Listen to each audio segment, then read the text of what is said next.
बिस्मिल्लाहिर्रहमानिर्रहीम। अस्सलाम वालेकुम नाज़रीन, मैं आपका मेज़बान डॉक्टर महबूब अली यूसुफ़ज़ई। नाज़रीन, बिल्कुल इस वक्त पूरी दुनिया में जो खबरें गर्दिश कर रही है वो ईरान और इसराइल के जो नई जंग छिड़ गई है उसके हवाले से है। जिस तरह आप सबको पता है कि सबसे पहले इसराइल ने ईरान के तकरीबन 20 से ज़्यादा मकामात को निशाना बनाया और उन्होंने पहले ईरान के अंदर ऑपरेशन किया। ईरान में उन्होंने तकरीबन 20 से ज़्यादा मकामात को निशाना बनाया। इस पूरी ऑपरेशन में इसराइल के 200 से ज़्यादा लड़ाका तैयारों ने हिस्सा लिया और जो इतलात सामने आई है तो इस दौरान ईरान के जो अस्करी हुकाम है तकरीबन 20 से ज़्यादा आला अस्करी हुकाम, जिनमें खुद पासदारान इनकलाब के सरबराह, ईरानी आर्मी चीफ और दीगर आला जो फौजी सरबराहान है वो जबहक हो गए हैं। इसके बाद गुज़िश्ता रात जो ईरान ने भरपूर कार्रवाई की इसराइल के ख़िलाफ़ और आप सब ने देखा कि ईरान ने बैलिस्टिक मिसाइल के ज़रिए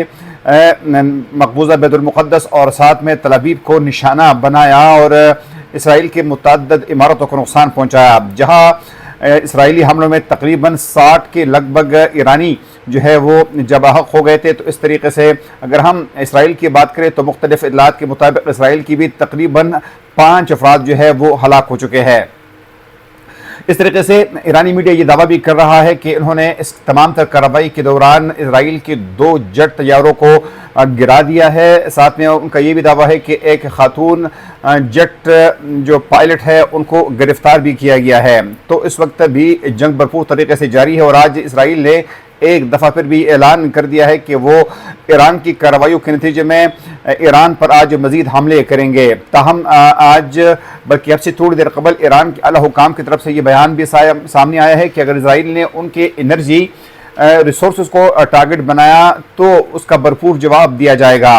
नाज़रीन, पूरी दुनिया कोशिश तो ज़रूर कर रही है, लेकिन जिस तरीके से दुनिया को कोशिशें करनी चाहिए शायद अब तक वो कोशिशें सामने नहीं आ सकी है। इसलिए अब तक सलामती कौंसिल का एक इजलास तो ज़रूर हुआ है, लेकिन वो इजलास भी बेनतीजे ख़त्म हुआ है। सलामती कौंसिल के इस इजलास में जहाँ चीन, रूस और पाकिस्तान का मौक़िफ़ ये था कि ईरान को अपने हिफाजत के लिए, अपनी हिफाजती इक़दाम करने के लिए भरपूर उनको हक़ हासिल है। ताहम दूसरी जानिब अमरीका और उनकी कुछ इत्तेहादी जो है वो ये कोशिश कर रहे हैं कि इसराइल को हर तरीके से उनका दिफा किया जाए। लेकिन जब तक आलमी ताकतें सामने नहीं आएगी तो यकीनन ये जंग जो है ये मज़ीद फैल भी सकती है, क्योंकि शायद तारीख़ में ये पहली दफ़ा हुआ है कि किसी भी हमले में ईरान के इतने बड़े पैमाने पर उनके जो सरकारी एहलकार है, जो फ़ौजी एहलकार है वो जवाह हो गए हैं। उनके एटमी साइंसदान तकरीबन 5 आला दर्जे के एटमी साइंसदान जो है वो भी जवाह हो गए हैं। जबकि शायद तारीख़ में ये भी पहली दफ़ा हुआ है कि इसराइल पर इतने भरपूर हमले किए गए हो। अभी जो मुख्तलिफ ज़राए से खबरें आ रही है, चाहे वो फॉक्स न्यूज़ है, वो CNN न्यूज़ है, वो अल जज़ीरा टेलीविज़न है, उन सब से यही खबरें आ रही है कि ईरान ने तल अवीव में मुख्तलिफ इमारतों को निशाना बनाया है। बल्कि अब तो इसराइल की जानिब से अपने शहरियों को हिदायत भी जारी कर दी गई है कि वो अंडरग्राउंड बंकर्स में चले जाए, क्योंकि ईरान की जानिब से मज़ीद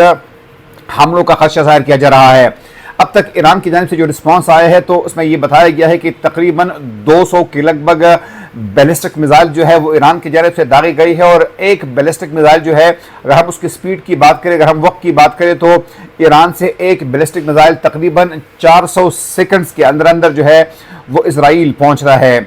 नज़ीर, इसमें भी कोई शक नहीं है कि इसराइल के पास जो दिफा का निज़ाम है वो भरपूर निज़ाम है, दुनिया का सबसे मौसर निज़ाम उनके पास भी मौजूद है, क्योंकि एक तो उनके पास अमेरिका का निज़ाम मौजूद है, साथ में उनका जो डूम का जो दिफा का निज़ाम है वो भी मौजूद है। लेकिन जो बैलिस्टिक मिसाइल है, तो जहाँ पर इसराइल ये दावा कर रहा है कि उन्होंने कई बैलिस्टिक मिसाइल को हवा में तबाह भी कर दिया है, लेकिन ये भी एक हकीकत है कि वहाँ पर जो इस वक्त मीडिया मौजूद है तो वो वहाँ से यही रिपोर्ट कर रहा है कि मुख्तलिफ इमारतों को निशाना भी बनाया गया है, जिससे बज़ाहिर यूँ लगता है कि इसराइल का जो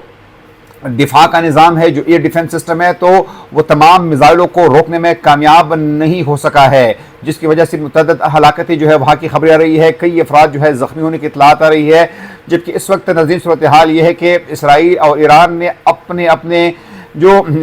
ईयर है, अपनी अपनी जो फ़िज़ाई हदूद है, उनको हर किस्म के जहाज़ों के लिए बंद कर दिया है। بلکہ ساتھ ساتھ میں اگر ہم بات کریں تو ایران کے ساتھ ساتھ شام، لبنان اور اردن کی فضائی حدود کو بھی بند کر دیا گیا ہے، جس کی وجہ سے عالمی جو فضائی کمپنیاں ہیں ان کو آمد و رفت میں شدید مشکلات کا بھی سامنا ہے۔ لیکن سب سے اہم بات ناظرین یہ ہے کہ جب جنگیں چھڑتی ہے، جب ممالک کے درمیان اس قسم کے واقعات ہوتے ہیں تو وہ آخر میں خیر کا بالکل باعث نہیں بنتی۔ یہ بھی ایک حقیقت ہے کہ جب جنگیں ہوتی ہے تو وہ اپنے ساتھ صرف تباہی لاتی ہے، وہ اپنے ساتھ صرف نحوست لاتی ہے، وہ اپنے ساتھ خیر نہیں لاتی۔ اب بھی اگر عالمی طاقتوں یعنی امریکہ سمیت اگر رشیا نے، چائنا نے، فرانس اور برطانیہ نے ہوش کے ناخن نہیں لیے، انہوں نے بھرپور کارروائی نہیں کی، انہوں نے صلح کی طرف وہ نہیں بڑھے اور انہوں نے گارنٹیز وارنٹیز نہیں لی، تو خدا نخواستہ یہ جنگ جو ہے یہ مزید پھیل سکتی ہے اور خدا نخواستہ یہ ایک عالمی جنگ میں بھی تبدیل ہو سکتی ہے، کیونکہ